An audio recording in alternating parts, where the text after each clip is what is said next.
What is up everyone, it is me DevilNeverCry. We are back with another video on DMC5SE, this time going over an interview conducted by Silicon Era with Capcom's Matt Walker, a producer on DMC5 and DMC5SE. As always, make sure you subscribe to stay up to date with anything and everything Devil May Cry and hit that notification bell so you don't miss out when new content drops. We're coming up on almost 30,000 subscribers, which is an insane number, and I'm hoping we can get there by the end of the year. But getting on to the topic of the video, this interview is quite lengthy, so for the sake of brevity, I'll be paraphrasing or keeping things nice and short just to keep the video flowing. If you do want to read the interview in full, I will leave a link in the description. With all that said and done, let's get right into it. One of the first questions posed at Capcom is in regards to the cutscenes that we'll be seeing in DMC5SE. They make reference to both DMC3SE and 4SE only having short introductory and ending cutscenes for Vergil, so just only bookend cutscenes, and Matt Walker goes on to say that that is exactly what is going to be happening in DMC5SE, kind of setting expectations. I know a lot of people were wondering what sort of campaign Vergil would have it have its own plethora of cutscenes and such, but we do get confirmation that it is only going to be the standard book-ending cutscenes. And whilst that might sound disappointing to some, it begs the question, how exactly are they going to start off Vergil's campaign? Are we going to see him crawl his way out of hell? Is it going to be post DMC1 or during the events of DMC4? Who knows? And along with that, how is it going to end? Are we going to be left on a teaser for a potential DMC6? Who knows, but I am interested into how they're going to handle things. The next question is about Vergil's concentration bar, or as the community have dubbed it colloquially, the motivation bar, and whether that will be making a return and if there will be any other changes to it. Of course, having seen the gameplay for DMC5SE and having read that blog post that actually dropped near the reveal, we know that it's coming back. It's going to work essentially the exact same way as it did in DMC4 Special Edition, where if Vergil missed any of his attacks, if he ran during combat, if he jumped, if he took damage, that concentration bar would go down. But if Vergil landed attacks and dodged attacks swiftly without having to run around or jump in combat, that bar would slowly rise. And with the rise, you'd hit new levels, and with each level, Vergil's attacks would be modified. They'd do more damage, they'd come out faster, there'd be less recovery on specific attacks. That is of course going to be returning in DMC5SE, and we also know that it's going to be easier to keep that bar higher. So in short terms, it's going to be more lenient for players, I guess, which makes sense. We're all going to be diving into this character for the first time, figuring out how he works. If things are too hard, or if that motivation bar is too hard to rise, obviously I think some people are going to be quite annoyed. So I guess they've done that for accessibility reasons. But then of course we also know that the bar is going to have new functions in DMC5SE, which kind of ties into the next question about that scene where we saw Vergil separate the man from devil during gameplay and summon V for his crescendo of attacks, as you can see in the footage where he's orchestrating with his cane somewhat. And that's actually tied to the concentration bar. It's a new move Vergil is going to have called World of V. This literally is a summon. He summons V for a brief period of time. They do this massive AoE attack, and the attack actually makes it so that enemies are more likely to drop green orbs. I guess it's somewhat of a get out of jail free card, if that makes sense, but that is tied to the concentration bar. In some of the gameplay we've seen, once you summon V, that bar is essentially entirely drained. Oh, and as an added tidbit of information, we now know that the nuclear ground slam with Beowulf is literally called Hell on Earth, and that blender move with the Mirage Edge is called Deep Stinger. I don't think those names are as good as Explodey Fist or Vergil the Beyblade, but I think they'll work just fine. The next question posed is about Vergil and the weapons he'll have in DMC5SE. In fact, I'm beginning to wonder when this interview was conducted, considering that this was released only yesterday, but we obviously now know, seeing all the footage, that he's going to have Beowulf returning and a version of the Force Edge. Except, obviously, we know canonically, they actually even go on to make mention of this here, the Force Edge was conglomerized into the Spada, which in turn was ingested or absorbed, by Dante to become the Devil Sword Dante, which is why Vergil does not have it, and he has to summon a Mirage Edge version of it, which is a literal Mirage.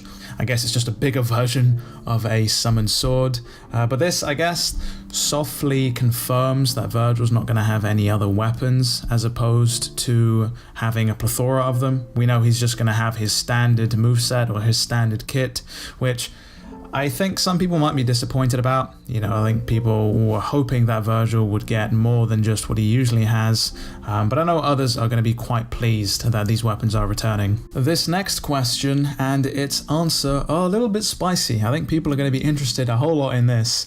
They ask, will it be possible to fight Dante and Nero as Vergil? Matt Walker goes on to say that he doesn't want to spoil anything, but similar to DMC3SE and DMC4SE, you are indeed playing the game from Vergil's point of view. This is a big question in the community at the moment. Are they going to make us fight against Vergil? It's going to be kind of weird as is anyway, fighting against Vergil, but considering mission 19 and 20 are both Vergil boss fights, is the game going to end with us fighting ourselves twice? At first I was inclined to believe so, but considering we got this answer, and we've just had a showcase from the DMC community manager where he made mention that he was not answering questions about the ending or showing it off whatsoever, perhaps we're going to get a Dante and Nero boss fight separately. That would be something I don't think a lot of people would have seen coming. In the next question, Capcom then go on to address the modded playable version of Vergil on PC.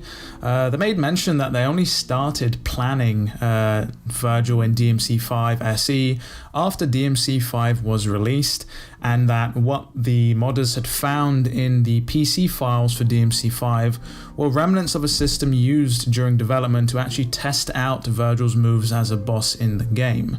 They did this stating that they were very particular about Vergil and how he fights, given his importance to the series, more so than any of the other bosses. They then go on to state that they wanted to keep the player's image of Vergil intact, whilst also adding a bit of freshness to the character and keeping him fun.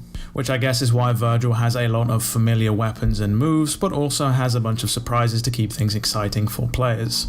Capcom are then asked about World of V and whether the move is canon or non-canon, considering that Urizen and V were supposed to have combined back together to make Vergil, but they then go on to state that you can consider this V move a way of them saying that V has not technically disappeared into the ether or disappeared into the void, and that he's still a part of Vergil deep down on the inside. But this comment also kind of screams to me that Urizen is still there as well, a part of Vergil, which makes me wonder what a summon for him would have looked like, or if there was one even in the works at some point. And this last question I want to cover is specifically about Lady and Trish and their role in the story, and the fact that they kind of took a bit of a backseat and they weren't playable whatsoever.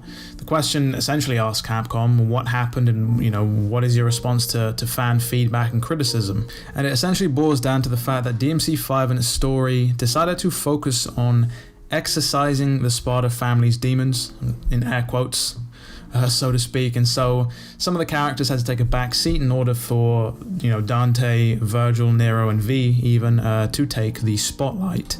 Which I guess is a somewhat fair point. If you've got a story to tell and it's based on the Sparta family, go for it. But I think there's a difference between taking a back seat and just being not involved whatsoever. You could take Lady and Trish out of DMC5 and there would be almost no impact on the story whatsoever.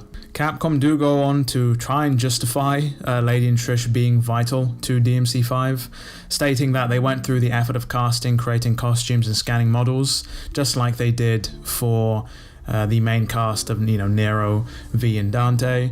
I don't really think this is much of a justification of anything, to be honest, because if they didn't do that, if they didn't scan them in and do whatnot, then they would have looked subpar compared to the male characters, and people would have kicked up even more of a fuss. Ultimately the point still stands. You can take Lady and Trish out of the game and there would be no impact, which is strange considering that they are part of the main cast. I'm not saying they have to be playable and take the spotlight, but give them more to do than just stand around and look pretty. And I think I'm right in saying that a lot of the community feel the same way, if not even more passionate about Lady and Trish, wanting them not just to have a bigger role in the story, but actually having them be playable. You know, where's the Ladies Night DLC, or, you know, where are they in DMC5 Special Edition? A lot of people have been voicing their need or their want for these characters, and Capcom have stated they appreciate the ongoing discussions within the community about the series' female characters, which, it is what it is. But that pretty much rounds out this interview. Again, I kind of paraphrased. I didn't want to, repeat the entire interview verbatim, otherwise there'd be no point in this video. But do let me know your thoughts down in the comments below. And with all that said and done, it has been me, DevilNeverCry. I would like to thank all of you for watching, and as always, I'll see you all next video.